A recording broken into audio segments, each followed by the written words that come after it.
Creative কম্পিউটারের পক্ষ থেকে আন্তরিক শুভেচ্ছা। প্রিয় শিক্ষার্থী, যারা অ্যাডব ইলাস্ট্রেটর নতুন শিখতেছেন তাদের জন্য আজকের এই টিউটোরিয়ালটি খুবই গুরুত্বপূর্ণ। তো আজকে আমি আপনাদের দেখাবো কিভাবে ট্যাব এর ব্যবহার করবেন। তো লক্ষ্য করুন, এখানে অ্যাডব ইলাস্ট্রেটরে আমি name, father name, mother name এরকম কিছু টেক্সট এখানে টাইপ করে রেখেছি।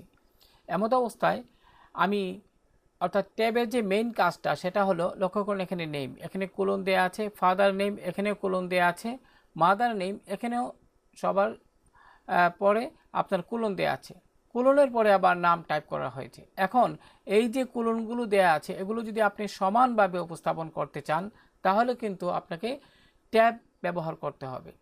তো এই জন্য প্রথমে যে কাজটি করবেন, আপনি টাইপ করার পর এখানে টুলবার থেকে টাইপ টুলটিতে ক্লিক করুন। প্রিয় শিক্ষার্থী, খেয়াল করুন এখানে টাইপ টুলটিতে একবার ক্লিক করে আপনি এই যে লক্ষ্য করুন এখানে নেম লেখাটি আপনি দেখতে পাচ্ছেন, এখানে মাউস পয়েন্টার নিলেই মাউস পয়েন্টারটি আই আকার ধারণ করবে।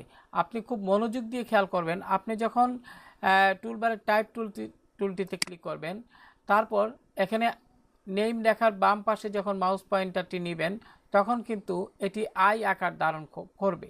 সেক্ষেত্রে আপনি মাউস দিয়ে ড্র্যাগ করে পুরোটা সিলেক্ট করে নেবেন। লক্ষ্য করুন আমি পুরোটা এখানে কোনাকুনিভাবে সিলেক্ট করে নিয়েছি।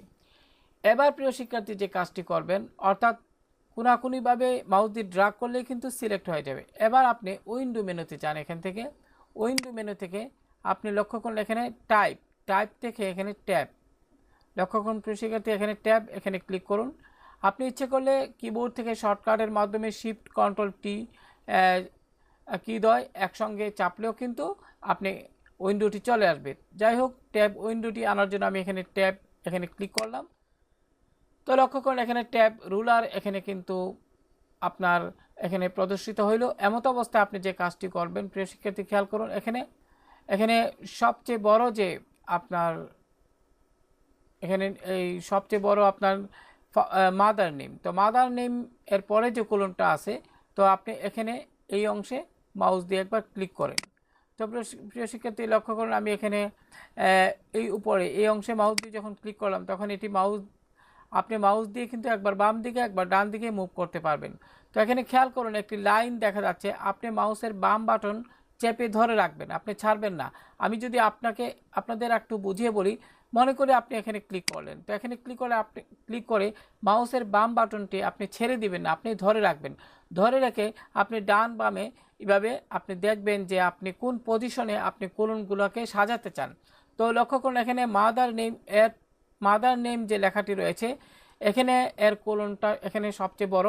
তো এখানে আমি মাদার নেম এরপরে আমি অতটুকু পর্যন্ত রাখতে চাই, আমি অতটুকু পর্যন্ত রেখে মাউসের বাম বাটনটি ছেড়ে দিলাম। তো প্রিয় শিক্ষার্থী এখানে যে ট্যাব একটি আইকন এখানে দেখা যাচ্ছে, এখানে এই পর্যন্ত আপনার কোলনগুলো সমান হবে, কিন্তু এর কোলনের পরে কিন্তু আপনার লেখা রয়েছে যেমন মিজানুর রহমান এরকম। তো আপনি এরপরে আরেকবার কি করবেন, বর্তমানে যেখানে আপনি ট্যাব তৈরি করেছেন এর পরে আরেকটি ক্লিক করবেন, মনে করি এখানে। তো আপনি এখানে একবার মাউসের বাম বাটন দ্বারা ক্লিক করবেন। ক্লিক করার পরে এবার যে কাজটি করবেন, কোলনের আগে কার্সর রাখবেন। লক্ষ্য করুন প্রিয় শিক্ষার্থী আমি এখানে কোলনের আগে কার্সর রেখে কিবোর্ড থেকে ট্যাব, আপনি মনোযোগ দিয়ে কিবোর্ডে লেখাটি দেখতে পাবেন ট্যাব। তো এখানে ট্যাব বাটনটি প্রেস করেন একবার।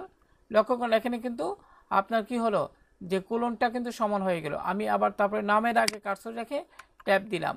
এবার ফাদার নেম এখানে যে কোলনটি রয়েছে এখানে কার্সর রাখলাম। একদম আপনি কখনো এইভাবে করবেন না, অর্থাৎ লক্ষ্য করুন এখানে কিন্তু কার্সরটি ইর সাথে লেগে গেছে, ই যে ওয়ার্ডটা রয়েছে তার সাথে লেগে গেছে, এইভাবে না, আপনি একদম কোলনের সাথে, আমি দেখাচ্ছি কোলনের সাথে লাগিয়ে আপনি এইভাবে রাখবেন, যেমন এখানে যেভাবে দেখাচ্ছে। এমন অবস্থায় কিবোর্ড থেকে পুনরায় ট্যাবকে চাপুন। এবার নামের আগে কার্সর রাখুন, তারপরে আবার ট্যাবকে চাপুন। এবার সর্বশেষ যে কোলনটি রয়েছে এর আগে মিলিয়ে কার্সর রাখুন, তারপর কিবোর্ড থেকে ট্যাবকে চাপুন। এবার নামের আগে কার্সর রেখে ট্যাবকে চাপুন। তো এবার রুলার যে রয়েছে এটি সিলেক্ট থাকা অবস্থায় আপনি যদি মনে করেন যে এগুলো কি একটু এডিট করবেন, তাহলে অর্থাৎ এখানে যে কোলনগুলো সমান রয়েছে আপনি যদি একটু বাম দিকে আনতে চান তাহলে পুনরায় এটিকে সিলেক্ট করবেন। সিলেক্ট করার পরে প্রিয় শিক্ষার্থী লক্ষ্য করুন এখানে কিন্তু ট্যাব দেখা যাচ্ছে আইকনগুলো। তো এখানে ক্লিক করুন, ক্লিক করে আপনি কিন্তু বাম দিকে একটু সরাতে চাইলে আপনি সরাতে পারেন, মনে করে একটু অতটুকু পর্যন্ত রাখবো। তো আমি অতটুকু রেখে দিলাম। এবার মাউসের বাম বাটনটি ছেড়ে দিন। প্রিয় শিক্ষার্থী, এবার পরের যে নামের অংশটুকু এখানে ক্লিক করুন। ক্লিক করে লক্ষ্য করুন একটু বাম দিকে বাম দিকে নিয়ে যতটুকু প্রয়োজন আপনি অতটুকু রেখে মাউসের বাম বাটন ছেড়ে দিন। লক্ষ্য করুন এখন কিন্তু সব সমান হয়ে গেল। এবার যে রুলারটি রয়েছে সেটি ক্লোজ করে দিন, ক্রস চিহ্নিত স্থানে ক্লিক করে।